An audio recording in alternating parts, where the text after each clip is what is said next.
Hello, good afternoon, good morning, good evening, wherever you are. It's Raphielle Johnson, Rotoworld, our weekly Q&A, fantasy basketball. This week, I'm here by myself. Noah's traveling ahead of the holiday, so it's just me today. Obviously, you guys know how this goes. If you have questions, feel free to drop them in the comment section, and I will get to them as soon as I can. Looks like we already have a question here. And it's from Daniel. Daniel, thanks for tuning in as always. Is Ochai Agbaji a drop? Head-to-head 12-team 9-cat. I think we're approaching that point, although the Grady Dick injury in terms of him getting hurt towards the end of that Cavaliers game may give Ochai a little bit of life for the short term, but you got to think even more of the play is going to go through the hands of Scotty Barnes and RJ Barrett and also Jakob Poeltl as well. So I think we're approaching that point in terms of Ochai Agbaji being a drop at this stage. He's got another question.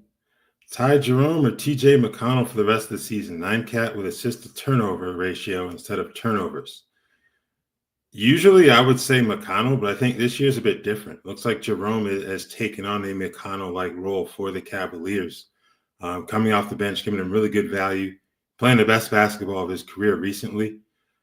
I think I would go Ty Jerome, to be honest with you. Now, I know he's had some injury concerns in the past, but I hope he's past that. I think the productivity makes him the better choice here of those two in terms of rest of the season value. All right. Wait for some more questions to come in. We had 9 games last night. One game I was watching, it wasn't the prettiest game. It was Orlando at Charlotte. Basically to see what the Hornets would do in terms of their front court rotation. Grant Williams done for the year after tearing his ACL on Saturday. Still waiting for Mark Williams and Nick Richards. Who knows when either of those guys will get back. It was kind of interesting to see Taj Gibson out there starting the game, but if you have Moussa Diabate, there's no reason to panic. He still played 32 minutes, basically starters minutes coming off the bench. 2 steals, 4 block shots for him. That's what you're counting on, the defensive stats and the rebounds. So until Richards or Williams get back, you're certainly going to want to have Moussa Diabate rostered because your alternative is Taj Gibson. I love Taj, but that's not going to work for fantasy basketball at this point.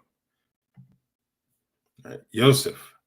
Should I trade Josh Giddey and Watson for Brandon Miller in 12-team 9-cat head-to-head? Looking to get more threes and points. I have too many assists. I would make that trade. Peyton Watson, his shelf life basically goes on for as long as Aaron Gordon's out of the lineup. So you got him and Giddey. We've seen him lose some crunch time minutes to Ayo Dosunmu recently. So yeah, if you can get Brandon Miller for those 2 guys, I would definitely make that trade, especially with Miles Bridges out in Charlotte as well. Kool-Aid tripping. How would you rank these bigs? Lively, Claxton, Mark Williams, Nick Richards, and Rob Williams. I would have Mark Williams last. I would tell you that much, just because I have no clue when he will be back. Hornets, they said he's back on the court last week, but they really haven't been too transparent there. So he would be last. I think 4th, I would probably have Robert Williams, concussion protocols, it looks like. So we could be looking at the end of throughout week 6 to answer your other question you asked later here. So we could be looking at him being out for the rest of this week. And you also have the injury concerns. He's not playing both ends of back-to-back. So that's another reason to kind of strike him from the list, even with Klingon and Ayton both sidelined right now. So I'd have him 4th. I think third, the first 2 would be the Mavericks centers. Then Richards would be 3rd. So I like what Nick Richards has done. I think he'll be back sooner than Mark Williams. At least I feel that's a bit more reliable in terms of when he'll be back. So I would go with him 3rd. Lively went down last night. Not sure how long that's going to last for. I like his upside over. Okay, I misread that. I thought you were asking Gafford. Obviously, it's Claxton. So I think I would go Lively 2nd and then Claxton 1st. I know Claxton is also hurt right now, but overall, he's not in a timeshare at the center position when he's healthy. So I would take Nick Claxton, number 1, and Lively 2. All right. For the first time in his young career, Alex Sarr played 31 minutes on Sunday. Will Sarr continue to be fed more and more minutes? I don't see why not. I know Jonas Valanciunas has been a dependable backup for them, but the Wizards have made no mistake about it in their declaration that this is a rebuilding year. Those young guys can get all the minutes that they can handle. So, yeah, I think he'll end up at mid-30s in terms of minutes per game at some point eventually this season. Alsar Thompson, practice patience and 12-team keepers. I would. His first action last night, he was eligible to play the game prior, but did not come in. So 16 minutes, you got 4 assists, 3 rebounds. Modest stat line, but I think you kind of know what you're getting there in terms of how they're going to bring him along here. So I would exercise patience here. All right. Thoughts on Conley and Al Horford rest of the season? 12-team, 9-category head-to-head. Should I look to trade or hold? I think in terms of Conley, I would look to trade. He's been banged up, and he's going to be in a situation similar to that of Horford in terms of back-to-backs. Horford's going to have value. They'll both have value when available. The question is, how often will they be available? Horford's not playing both ends of back-to-backs, which is why he sat out on Monday. So I think both of those guys, I'd look to see what you can get on the trade market. I wouldn't make a low offer in terms of what you ask for in return, but I would definitely look to try to make something happen there. Portland, Charlotte, which 3-headed monster scares you more? Yeah, not looking good for either one right now in terms of the health of their bigs. I would say that Charlotte scares me more because, like I said earlier, the way that they've handled injury updates in the past, especially with Mark Williams, who knows when those guys will be back. So, yeah, I think Charlotte's situation would scare me more in terms of, rostering in fantasy basketball. Right. Any update on Norman Powell, Emmanuel Quickly, Donovan Clingan, Jeremy Sohan? Jesus, that's. I hope these guys aren't all on your team because if they are, that's rough. Nothing concrete on these guys. I think Lively, we're gonna have to see what happens a little later this afternoon in terms of a further update on him. Clingan, I think he's probably going to be out for the rest of this week at a minimum. Didn't seem too serious of an injury just because he returned to the game after it happened on Saturday. But yeah, these aren't great situations. I think Powell, who knows, hamstring injuries are always tricky. You don't want to rush somebody back because you rush back from a soft tissue injury, you could be down for weeks, if not, a month or so if you aggravate something.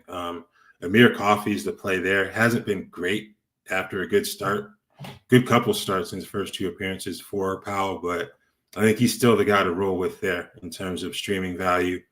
Sohan, similar. I haven't heard anything concrete on him or Vassell, but yeah, it's basically Stephon Castle season there. I think Vassell could be back as soon as Wednesday, actually. Not going to play tonight against Utah, but Wednesday against the Lakers is what was the reported target date for him. So he could be back on the floor Wednesday. So there you go there. I think Julian Champagny is the one who's going to lose out there in terms of value. I think Castle's pretty safe. They're going to continue to build around him and Wemby and then Devin Vassell as well when he's healthy. So not too much clarity there. I apologize for that, but that's pretty much what it is in fantasy basketball injuries at this point. All right. One more question, if you may. You definitely can. Austin Reeves and Josh Giddey for his Ja Morant. Is that a fair trade? Need more doubles, or is Ja an injury risk? He's definitely an injury risk. As much as we all probably enjoy watching Ja Morant play, his style of play is sometimes reckless in terms of the landings, and that's why he ends up on the injured list. You're usually guaranteed at least one extended absence per season for him, unfortunately. So it's risky, but I do think that is a fair trade just because, Giddey, as I said earlier, the minutes have kind of decreased in crunch time. Austin Reeves, he's never going to be any higher than 3rd in the pecking order offensively. That's usually plenty good enough for him, but I think the upside you can get with Ja Morant, I think that's a fair trade. Should he trade Mike Conley for Jalen Green in 12-team 9-cat head-to-head? I think I would do that. Green hasn't been the most efficient player, but on the flip side, you watch what's happening with Fred VanVleet in terms of his shooting inefficiency, to put it kindly. I think they're going to have to make a decision at some point. Maybe not like bench Fred outright, but I think the basketball may be in Jalen Green's hands a little bit more at a certain point. So I think I would make that trade. I picked up Dyson Daniels off the floor yesterday. Say something to clown my league member who dropped him. We try to keep it nice here. Maybe he clicked the drop button by mistake. I'm trying to give this person the benefit of the doubt. But if they intentionally drop Dyson Daniels, you're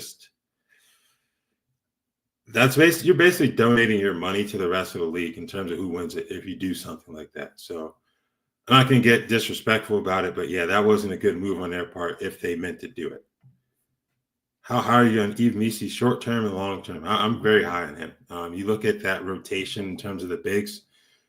I don't really know if you have anywhere else to turn. Like obviously Daniel Tice has started at times, but you pretty much know what you're going to get from Daniel Tice at this stage, and it's not too much in terms of your fancy upside. So Carlo Makovic was sent back to the G League. He wasn't playing anyway. So I think Missi, the rebounding, the shot blocking, the finishing, I really like him in the short and long term. Not to mention Zion Williamson. Who knows when he's going to be back on the floor? It looks like some point in December, if not longer. It's just a shame what's happened with his career in terms of the availability issues. And you got to be careful what you put on social media as well, because that video really isn't helping matters right now. Is it time to raise drop Kawhi or be patient and meditate? Count to 10, take a deep breath. I think when we've seen Kawhi on the floor, he can be a top 10 fantasy player. So rushing to drop him, I understand it's definitely frustrating. I think one of the questions you'll have to ask yourself is, who else do I have on my roster and who's available on the waiver wire? Because you don't make a move like this in terms of rage dropping him without having those questions answered. If anything, maybe look around your league and see if anyone would be interested in trading. Maybe you can sell them on Kawhi's upside. But I would not rage drop Kawhi Leonard. Oh, okay. Can Tari Eason keep up his production the rest of the season? What should I do with him? I love his game. You should hold on to him. I think his type of game is definitely fantasy friendly. And he's not someone that I don't think he's going to drop off too much. I don't know if he's going to stay like a top 50 player the rest of the season, but I don't see him falling outside of the top 100 just because of what he brings to the table. So hold on to him. Now, if someone makes you an offer you can't refuse, like they try to throw you like a top 25 player, I don't think that would happen. But if that were to happen, then maybe you consider it. But other than that, no, hold on to Tari Eason for sure. Hold or drop Klingon and Jerome, 12-team head-to-head 9-cat. Who are you picking up? That would be my question to you, Clark Kent. Because I would hold both of those guys, especially Klingon, because he's clear. I think he's clearly the future at the 5 in Portland. His minutes may fluctuate a bit depending on the availability of Ayton and Williams, but once he's available, especially after the All-Star break, I think he's going to be playing 30-plus minutes per night, just because that's a team that's not going to be in the conversation for a play-in berth. He's going to get his run out there for sure. So I would hold him. I think Jerome, I would hold him right now, but I think that's that's definitely a question to consider depending on who's on your waiver wire. But again, you can always try to look to trade him too, so you can get some decent value in return. Will Brandon Boston Jr.'s value hit the floor when the Pelicans starting guards are in the mix, 12-team? I think it will, just because he's also in a two-way, if I'm not mistaken. So he can only be active for 50 games. So, yeah, unfortunately, he's played pretty well. I think Elfrid Payton, 21 assists last night. So those guys have played well, but once you get McCollum back in the swing of things, he played last night. DeJounte Murray gets back from his broken hand. I think the value will hit the floor there in terms of Brandon Boston. Once again, thank you guys for the questions. Feel free to keep firing them in. We've got a good 45 minutes left before we shut this thing down. So, yeah, as I go back over some of these box scores. Indiana, I think that's another one. I think Tyrese Halliburton, his home away splits have been incredible in terms of how poor he's been on the road. Been good at home. Maybe last night was his breakout game. 34 points, 13 assists, 3 steals, 3 rebounds, 9 3-pointers. Obviously, it's the Pelicans, but when you're struggling as much as he has, you need that confidence boost, regardless of who the opponent is. So that's definitely an encouraging moment for people who have him rostered. In that same game, CJ McCollum played 31 minutes. So I think that's going to be good in terms of where he is from a fitness standpoint for him to get 31 minutes right away. 23 points, 4 rebounds, 1 assist, 3 3-pointers. No defensive stats. You expect that from CJ at this point, though. All right. Jay LaFleur asked, Alperen Şengün or Domantas Sabonis 9-cat dynasty? I think in dynasty, I would lean Şengün just because I think his ceiling may be a bit higher in terms of his fantasy ceiling. So Sabonis has been outstanding thus far in terms of his fantasy value. I think he's like a top 20 player after last night's action. But I think in dynasty, I would go with Şengün. Any concern with Desmond Bane's slightly less than impressive return? A little bit, but I don't think I'm too concerned. I feel like he's going to get back on track eventually. Once you get Ja Morant out there playing the minutes that he should, especially Marcus Smart, I think once he's back on the floor too, in terms of playing what his role is expected to be, he played 19 minutes off the bench last night. That's not really what you expect from Marcus Smart. So I think Bane will get going. Last night was a funky game. They blew out Portland. So he only played 24 minutes. So I think Desmond Bane will be fine, to be honest with you. All right, 12-team 9-cat weekly roto. I traded Lowry for Bogey and Draymond plus a little FAB. I don't think he got fleeced. I just don't know if I would have made that trade. But it kind of depends on what the value received in return in addition to those two players was. But marketing hasn't been great, but he hasn't been terrible either. So, and I think Utah's been poor enough overall to where he may be shut down resistant for the rest of the season, as opposed to the 2 seasons prior. So I don't think he got fleeced. I just don't believe that I would trade Lauri Markkanen in a weekly roto league at this point. I think you know the answer to this question. Yeah. CJ McCollum returned last night, as you mentioned earlier, but yeah, they haven't been good. Okay, who would be a good target or what value range for Schroeder in a sell high? I'd probably say like top 80, 85 would be the highest you'd probably be able to get for him. Just because he hasn't been like a top 100 player in years past. He's been really good this season. He's just outside of the top 100 over the last 3 weeks. Season-long value, 67th, but he was a player that a lot of people drafted late round, and I don't think we should expect too much in return. So 85 to 100, maybe you target that in terms of to get someone right now. But I don't think you're going to be able to go too much higher than that in terms of trade value for Dennis Schroeder.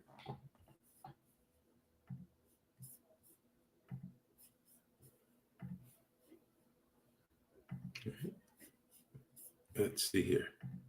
Go back over some box scores that kind of caught my eye. How about Jaden Ivey last night? Game winner, 10 of 13 from the field, 25 points, 8 assists, 5 rebounds, 2 3-pointers. Pistons were without Cade Cunningham. Malik Beasley didn't shoot the ball well, but I think he's a pretty obvious streamer while Cade sits. Not really sure how long he's going to be out either, but I think he's kind of in that Ja Morant category where you have to bank on there being at least one extended absence for a year. Okay, so you got some clarification on the earlier question. Drop Klingon or Jerome for Keyshawn George or Alsar Thompson. Oh, man. I don't think I would do that. If I were to drop either of those guys, it would be Jerome. It would probably be for Alsar Thompson. Wasn't great last night, but I think he's only going to get better just because of their need for his defensive ability. So I think he would be the one I would make a move for, but I would not drop Donovan Clingan. Brook Lopez, rest of the season, will he keep this up? Ooh.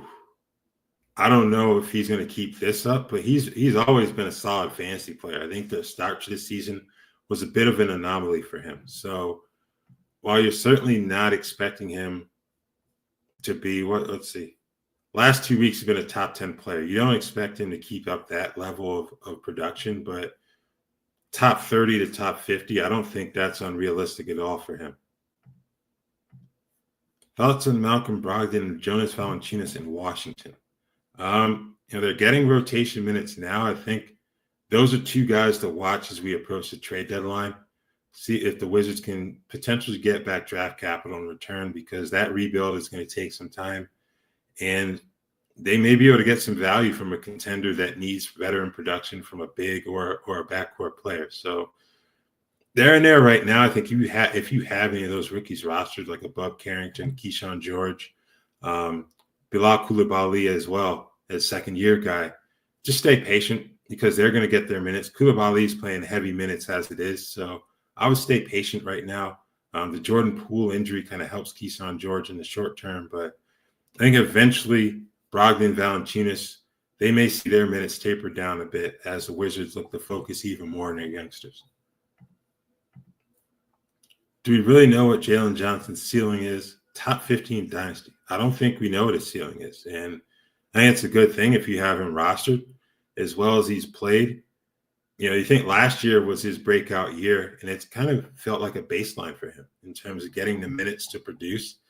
And now I think once they clear things out, Clint Capella being a free agent in the summer, I think Johnson's really going to take off, and he's been really good thus far. So I don't really know if we truly know his ceiling. I think top 15 in Dynasty is certainly fair, given what we've seen with the double-doubles and the overall production from him. So, yeah, we don't know, but I think it's something to be very excited about.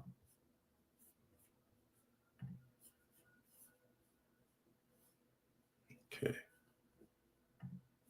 And then we'll go over to Dallas. It's kind of the hot focus, not really on the Hawks with their opponent last night. Dallas getting a win in Atlanta. Kyrie Irving did his thing, 32, 7, and 6 with 6 3-pointers. Jaden Hardy and Najee Marshall, those guys really stepped up for Dallas. Najee Marshall's been a good fantasy play ever since Luka Doncic went down. Also having Quentin Grimes and Klay Thompson now open things up for Hardy. Season high 23 points for him, career high 3 steals. Now the 6 turnovers weren't great, but you'll take that overall line from Jaden Hardy. So a good night for him. Najee Marshall, the more dependable streaming option right now as we wait for Luka Doncic to return. I think there should be an update a little later this week on Luka's stats. So definitely something to keep an eye out for in between your servings of Thanksgiving dinner. Considering the fiasco in Philly, is McCain going to be given the green light all season? I think it's a good question. It is a fiasco there, but given what they've paid in terms of salaries for Embiid, George, and Tyrese Maxey, I can't see them fully pulling the plug there. We'll see what happens, but I don't know if that's going to be the case for them. So, yeah, it's been a joke in Philadelphia this far. Getting blown out by the Clippers on Sunday. You hope that was the low point, but until we know what's going on with Embiid and George, I don't know if it is.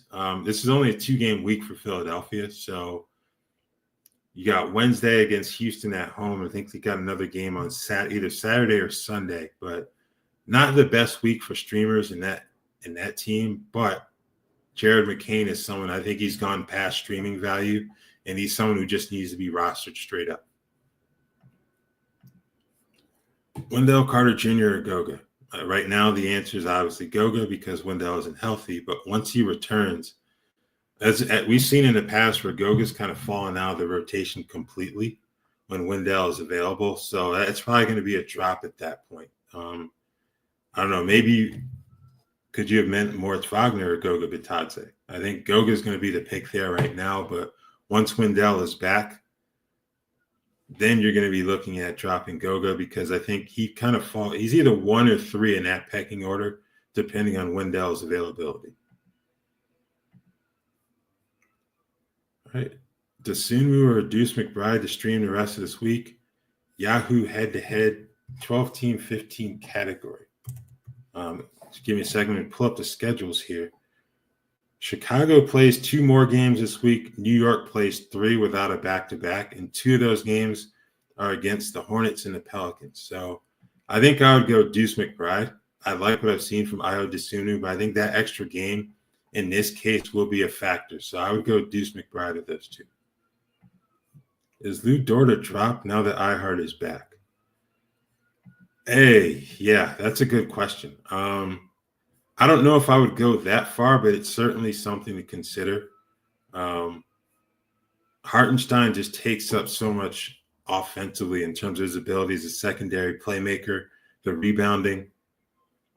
Dort, he's still outside of the top 75, so maybe you try to trade him instead of dropping him. See what you can get, someone who can kind of help you out in the short term a little bit more. But yeah, if you can't trade him, I'd hold on for a little bit longer, then you may have to drop him.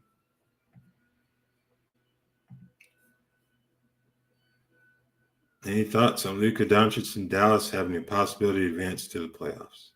I think they can be a playoff team. I mean, Washington gets to the NBA Finals last year. They've got to figure some things out once everyone's on the court in terms of getting Clay involved early. But I think they'll be fine. I think they'll be one of the top 6 teams in the West for sure. Should managers regret dropping Nurk? 10-team points league. Regret maybe. I think that's a strong word. I didn't think he was a drop, but the overall production has been a bit underwhelming. So I don't think I would regret it at all. We'll see what happens, but yeah, I think whatever decision you made with Yusuf Nurkic, you're probably going to be fine either way.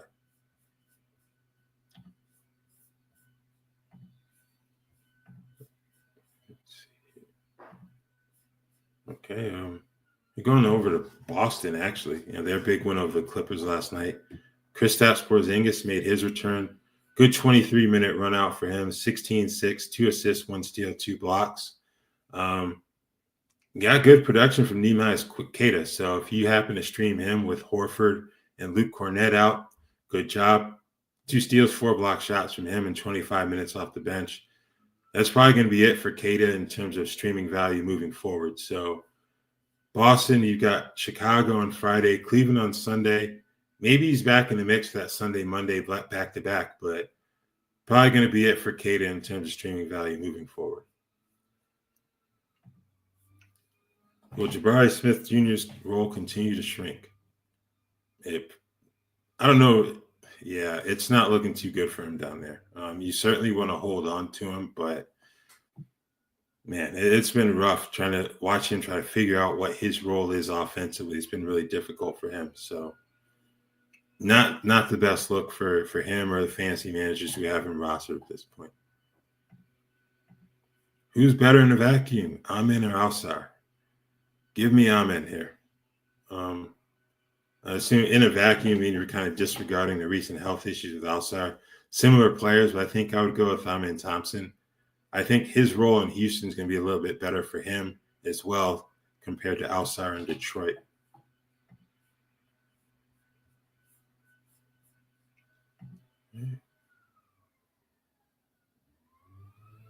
Mark Williams and Nick Richards rest season outlook. Yeah, no. We discussed these 2 earlier. I would not drop. No, I wouldn't drop that man. For Misi, I would definitely drop either one of those guys. Probably Klingon as well, especially for Williams, because who knows when he's going to be back. I don't care for the outlook of Williams, especially the rest of the season. Richards, you can probably sell me on, but yeah, it's not good in Charlotte. Unless you have Musa Diabate, it's not good to have a Hornets big man rostered right now. All right. Zubats has been fun for fantasy managers. Will he continue to crush it? Kawhi concerns. The concerns with Kawhi is that we don't know if or when he will be back this season. As it pertains to Zubats, I think what he's done is sustainable regardless of who's on the floor. So I'm not too concerned about him being negatively impacted once Kawhi returns. But again, when's that going to happen?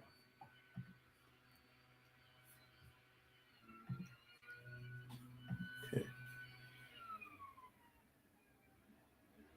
Big Zoo at 23 and 10 last night, 11 to 14 shooting, 1 assist and 1 block shot, only 1 turnover.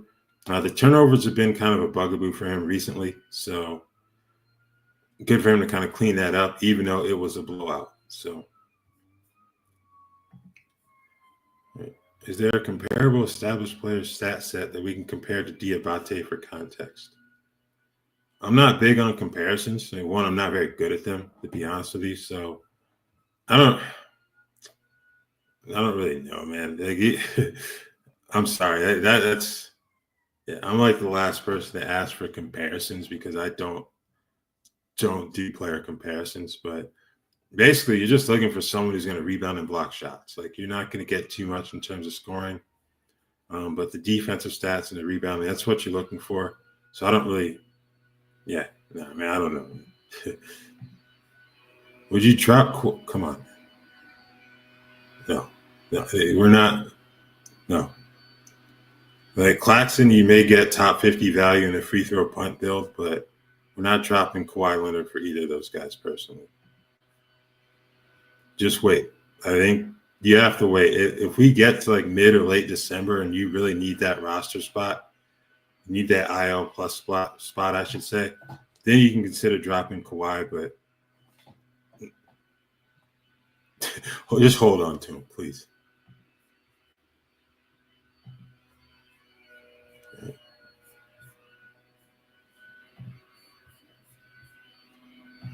Okay, Brooklyn got a big win last night, coming back from 18 down to beat the Warriors in the Bay. Dennis Schroeder was huge. I think you got really good games from Jalen Wilson and Zaire Williams. Worthwhile streamers while the Nets were as shorthanded as they were. The Cam Thomas situation's a bit concerning too. Took a hard fall on Sunday, played through it, but then he looked to tweak something during the third quarter on Monday's game, gave a foul, came out, did not return, played 23 minutes. So that's something to keep an eye on ahead of their game in Phoenix to end their road trip. Then you also lost Cameron Johnson to an ankle sprain in the first half. So injuries not looking good, but that's a team that continues to fight and scrap, and you're going to be able to find some decent streaming values on that roster moving forward here. All good, Daniel. I should probably hold up with sciences. I'm not good at player comparisons, so it's not your fault. No problem. No such thing as a bad question there. So yeah, it's all good, man. Jonathan Isaac, is he a 14-team category ad? That's a good question. He played 21 minutes last night off the bench. I think he's one of those players where if you can get 20 to 25 minutes per game out of him, there's a chance for him to provide some value in terms of fantasy production just because of the defensive potential. His last 5 games, let's see here, pull that up. Actually, no.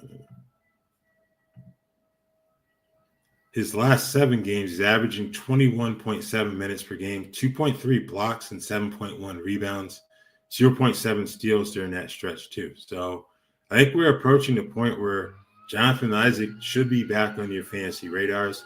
14-team for sure. Eventually, maybe we get to 12-team value for Jonathan Isaac. That'll be a great story given his injury history. How likely is the FVV shutdown coming before 2025 shot before? I think it's time to start shopping. I don't know if he'll be shut down outright, but he's one of those players where as good as he's been in terms of overall fantasy value, it's starting to be the field goal percentage is starting to become a serious detriment there. So I think it's time to start shopping Fred VanVleet, see what you can get on the market for him. Because again, we've seen him produce high-level fantasy value. He's just outside of the top 50 this season, shooting 39.4% from the field. So I think we're gonna get to that point pretty soon here. So yeah, definitely a good time to start selling. Zach Edey or Mark Williams, which one should you stash? I would stash Zach Edey. I have a little bit more faith in Memphis's reporting habits when it comes to injuries than I do Charlotte. So I would stash Zach Edey. My man Jared, I hope you're doing well up in the Pacific Northwest. Thanks for checking in. That's right, King Ja is back. Ja Morant, solid performance for him last night. Oh, we got 22 points, 11 assists, only 2 turnovers too, 23 minutes. So definitely an encouraging performance from Ja Morant. Thanks for tuning in, man. Hope you're well up there. Okay. And also, kind of wanted to note Malik Monk made his return for the Kings. 26 minutes off the bench, 14 points, 4-12 from the field. Not great, but 14 points, 3 assists, a full stat line from him. The other change there was Keon Ellis starting. Now, the question is, was that about having to match up with Shai Gilgeous-Alexander, who still went off, or was it something that Mike Brown's going to stick with moving forward? Because Keon didn't give great fantasy value in that spot last night. 8 points, 2 threes, 3 assists, and a steal.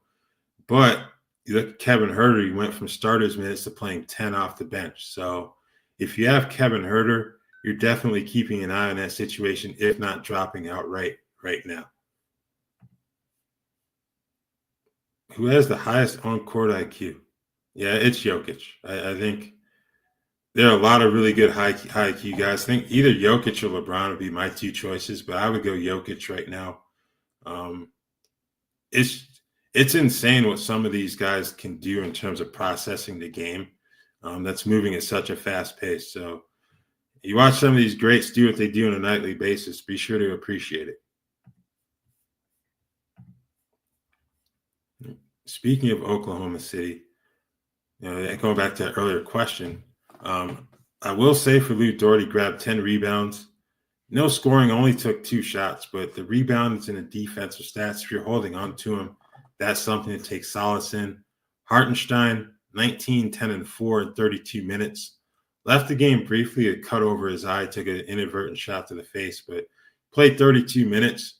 I think his fantasy value is going to be on par with what it was with the Knicks, at least until Chet Holmgren gets back. We'll figure things out from there, but their big 3 of Hartenstein, SGA, and Jalen Williams really put in work last night in Sacramento. All right, Dragonfire asks, do you think Keontae George will lose his starting spot this season if his efficiency doesn't improve, or does he have the full green light no matter how bad he shoots? I think it's a good question because we've seen Isaiah Collier play some additional minutes recently. I think he got a start as well a couple weeks ago. So that's something to keep an eye on. You've got 2 first-round picks on rookie-level contracts.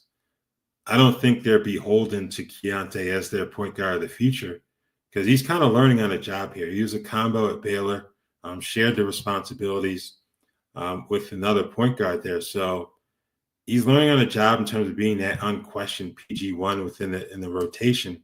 And it's been a bit sketchy. The turnover's been an issue at times, hasn't shot the ball well at all. So certainly something to keep an eye on. Isaiah may have an opportunity to further establish himself if Keontae doesn't clean some things up with his game. Right. Is Scottie Pippen worth a hold now that Ja is back? I think he is worth a hold. We've seen in other situations. Earlier in the show, we mentioned Ty Jerome and TJ McConnell, backup point guards who can still provide value in a bench role. So I think Scottie Pippen Jr. is worth a hold right now. You've got 3 more games this week to kind of further evaluate him. All at home, Detroit, New Orleans, and Indiana. So that would be certainly something to keep an eye on there, especially when Memphis is in tighter games. Now, obviously blowing out blowing out Portland last night. The minutes were going to be a bit wonky for their established guys. So Pippen was able to kind of preserve that value to a certain extent, but he still only played 14 minutes. So I think I would hold him right now. If that doesn't change the rest of the week, then you go ahead and drop him. But yeah, I think for now he's worth a hold. I have Goga and Scottie Pippen as drop candidates. Which one, if any, should I pick up? Got Gary Payton a second, Eve Misi, Rui Hachimura, Malcolm Brogdon, Deuce McBride. I assume it's Jaden McDaniels, Mo Wagner, and Anthony Black. I think it kind of depends on what you need with your roster. I think Anthony Black is someone that I would consider just because of the injuries. Jalen Suggs did not play last night. Gary Harris strained his hamstring 5 minutes in as the spot starter. So Anthony Black, it looks like Cole Anthony may be back in play in terms of rotation minutes. Don't consider him. Just throwing his name out there to give you perspective on what all happened with that lineup last night. So of those guys, I think Eve Misi would be the guy I would swing for first. Rui Hachimura is a starter. Good opportunity there, but I feel worse about him than I do Austin Reeves in terms of fantasy value there. So yeah, I think I would go Eve Misi of the options that you give me here to pick up. All right, let's see. Hey, going back over Portland with the Robert Williams injury, maybe Jabari Walker time in terms of streaming value. 23 minutes, started the second half, 9-6, 2 assists, and 1 steal, 4 for 9 from the field. So, yeah, we could be looking at a situation where Wednesday's game in Indiana against the Pacers could be a Jabari Walker night. Duop Reith only played 5 minutes, so I don't think there's any need to even consider him at this point. But, yeah, Jabari Walker and then probably going small with a lot of these guys. Delano Banton, 24 minutes off the bench. Ryan Repair played 22. No Scoot Henderson. So I think the one guy I think will be back on the fantasy radar is Denny Avdia. 32 minutes. You got 17, 8, 6, 1 steal, 1 block, and 2 3-pointers. The minutes are there. Guys keep getting hurt on the perimeter and in the front court. So I think Denny Avdia, if he's available in your league, certainly someone to consider there. Can Isaiah Stewart keep up his decent play off the bench? I believe he can. The one question for him is going to be the minute split with Jalen Duren. Over the past 2 weeks, Beef Stew's been a 7th-round player, playing 22 minutes per game. The blocks, 1.9 blocks per game.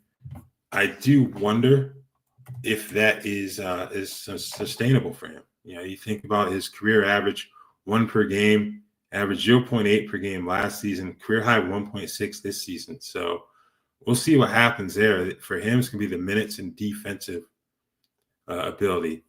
So those are your questions there. But I think he can keep this up. Is Dyson Daniels most improved player at this point? I mean, he's got a really good argument. Peyton Pritchard, maybe you throw him in the mix, but I think Dyson Daniels, in terms of the role he plays in Atlanta, being a starter, I think he should probably be the betting favorite at this point, given what we've seen from him. Okay. Rank these players best to worst, rest of the season, 10 team, 11 cat roto. I kind of feel like you ranked them for me. I think Daniels in 11 cat would be my first pick. Then Miller and Poole, I think what we talked about earlier with some of those Wizards veterans, he's probably safer from a shutdown than Brogdon and Valanciunas if those guys aren't moved. But I kind of feel like he's going to be third of this list in terms of a 10-team, 11 cat roto format.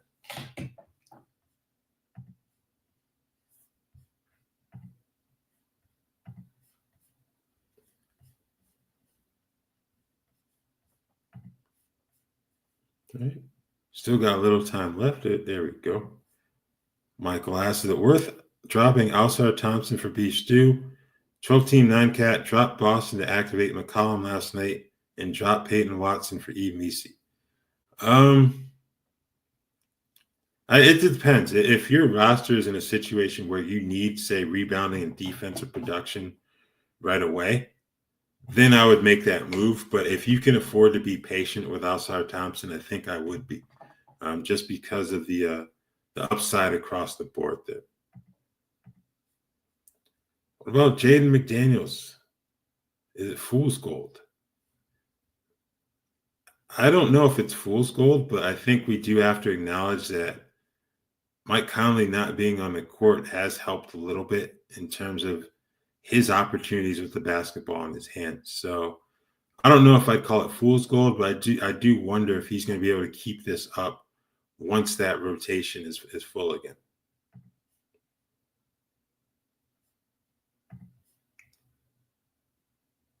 How often are you going to be having these helpful chats? I appreciate you saying that. Are you going to be on a set schedule each week or just random?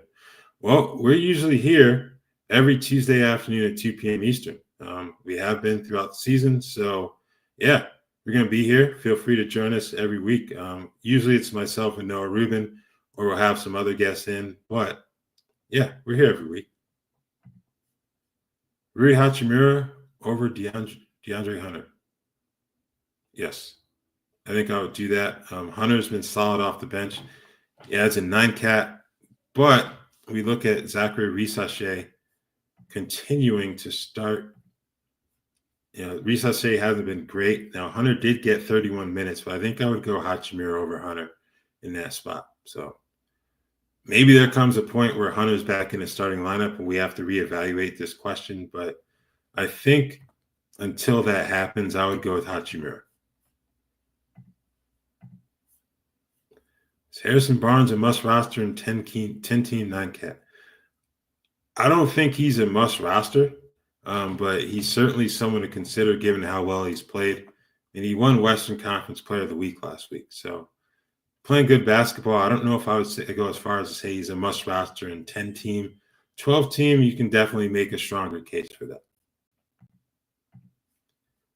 Odds that Noah Clowney has a top 50 finish in his career. Top 35. I think that's going to depend on whether or not he can improve at the foul line. This year, 46.4% from the line, and he's outside the top 150. But if you punt free throws, that turns into top 100 value. So I think that's going to be the question as to whether or not he can be a top 50 player overall if you aren't punting free throw percentage.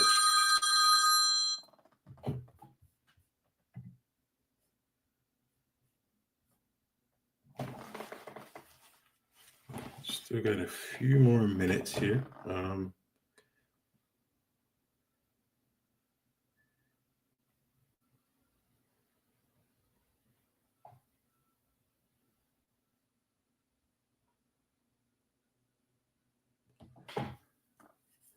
Let's see.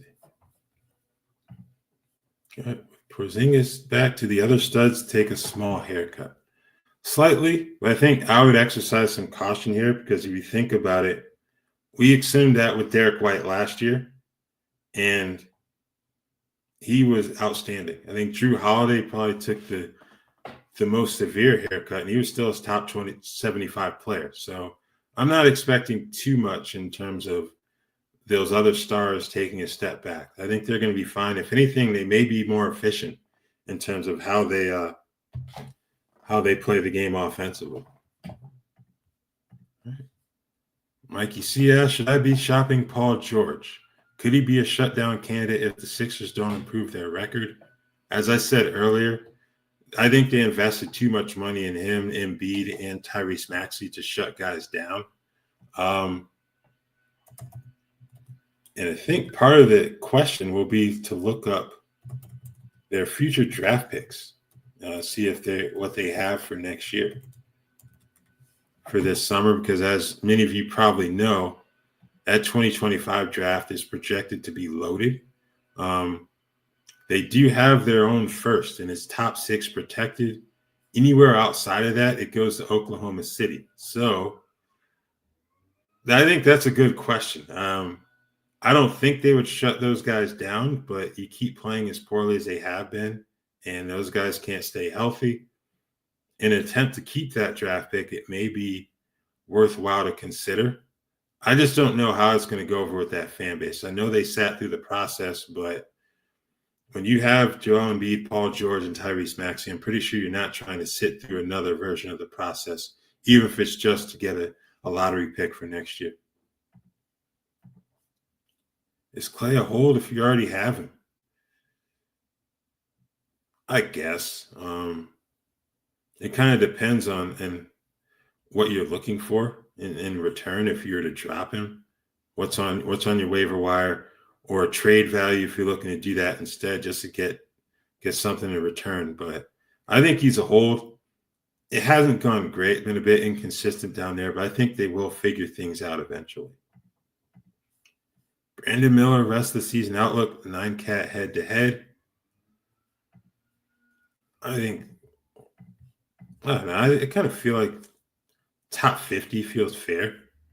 He's just outside of the top 40 right now. I think you're just kind of looking for him to maintain what he's doing right now. So, yeah, I think top 50 would be a fair outlook for him in terms of fantasy value and 9-cat. Right. If you manage Wemby in Dynasty, would you accept any 1-1 offers for Jokic, or is he worth even more? I think he's worth even more. Even though people have kind of questioned, Wemby's start to the season, he's still like a top 3 player in terms of his production. So, yeah, I think he's worth more than that first overall pick in any league. Like you're going to have to throw in some really good future draft capital as well. Yeah, I'm not moving Wemby in Dynasty personally. Dante DiVincenzo's not going to improve, is he? Give it time. I don't think he's not going to be a Knicks the level that he was with the Knicks last year. And I think part of it kind of goes to when did you hold your draft? Like if you held your draft before the trade, then you're going to be a bit disappointed because you drafted him expecting that level of production. And now he's in a situation where I wouldn't say it's impossible for him to do it, but, it's a lot more difficult. And given what the Timberwolves have in their rotation and the fact that he's coming off the bench. The trade for Miller went through. He took Gideon Watson. Thanks for the advice. I'm glad we could help, and I hope it works out for you. So once again, thanks for tuning in. My favorite head-to-head category format. I like 9-cat personally, but I would make the change from turnovers to assist to turnover ratio. I think that boosts some of your high turnover guards and bigs a little bit in terms of their value. So that would be my favorite format personally. Do you think Time Lord gets moves prior to the trade deadline, or is it 8? I think either one of them would be on the board in terms of Portland making a move. I think. Give me a second. I can pull up their multi-year salary cap issues. Let's see.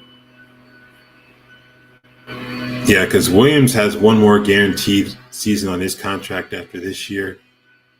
Ayton he's in a similar boat, but you're looking at $35.5 million versus $13.3 million for Williams in terms of the salary that you'd be moving. So I think either one of them will get moved. It's probably going to be easier to move Williams, even with the medical history, just because of the dollar amount that a team would have to match in exchange for him.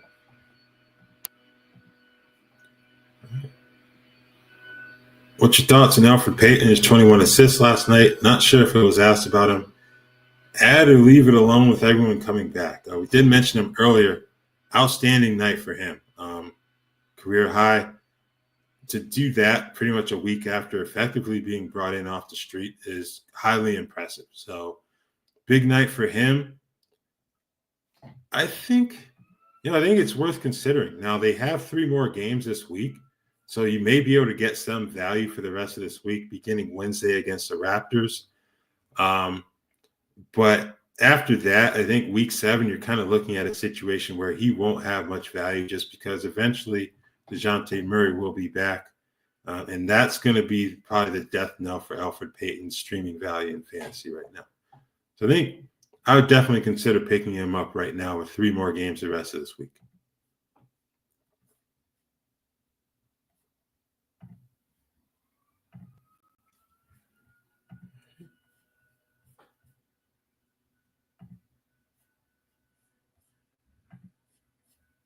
Okay. So I think we're probably going to wrap this up here. Unless there's a last minute straggler. There we go. Is D'Lo ruining D'Lo, or is it Connect, Reeves, etc.? I think it's the former, because if he were playing better, he doesn't always look fully engaged in the action if you watch Lakers games. So I think it's more about him not really fully embracing, what they're asking of him down there. So I think it's on him more than anything, because if he's playing well alongside those guys, that would be really good for his assist tally, if anything. So I think it's on him right now. Clinging or beef stew and 9-cat head-to-head. Short-term beef stew because he's healthy, long-term clinging.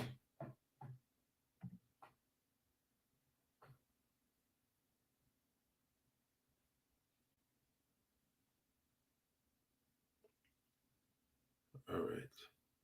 Yeah, I think that's going to do it for today's Q&A. As I mentioned earlier, every Tuesday, 2 p.m. Eastern, 11 a.m. Pacific. If you're available and have some fancy basketball questions, feel free to join us. Thank you all again for your questions. We've got the Rotoworld Basketball Show going tomorrow afternoon, 2 p.m. Eastern. So check us out. Myself, Dan Titus, Yahoo Sports, and Noah Rubin. And that is going to do it for today's show. Thank you. And if we don't get to see you on Wednesday and you observe Thanksgiving, have a good holiday. Take care.